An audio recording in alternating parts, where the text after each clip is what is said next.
Le président du Conseil économique, social et culturel du Mali est depuis jeudi à Conakry. Jamil Bitar a entamé ce vendredi les travaux de sa mission au Conseil économique et social de Guinée. Les échanges entre les deux institutions ont porté sur des questions relatives aux crises qui frappent le Mali et la Guinée. D'autres volets ont également été abordés, notamment la représentativité du continent dans les instances de prise de décision.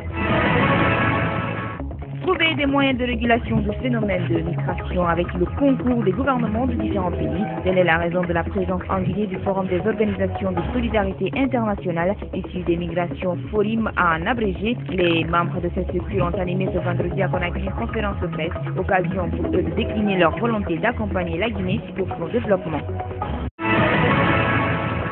Le Conseil national des organisations de la société civile monte au créneau pour dénoncer l'expulsion par le Sénégal d'un journaliste blogueur vers la Guinée. Dakar reprocherait à cet activiste de la société civile tchadienne ses opinions contre le régime du président Idriss Déby. Les responsables du CNOC disent œuvrer pour assurer la sécurité du journaliste blogueur sur le sol guinéen. Ils plaident aussi pour que le statut de réfugié lui soit accordé par les autorités guinéennes.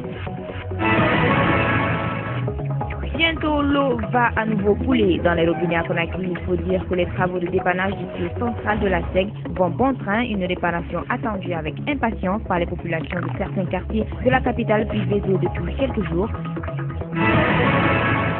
Les travaux de renforcement des capacités des journalistes pour la production d'émissions interactives ont pris fin hier à Conakry. Durant 5 jours, une cinquantaine de participants se sont familiarisés avec des outils leur permettant d'améliorer leurs connaissances dans la production de ce type d'émissions.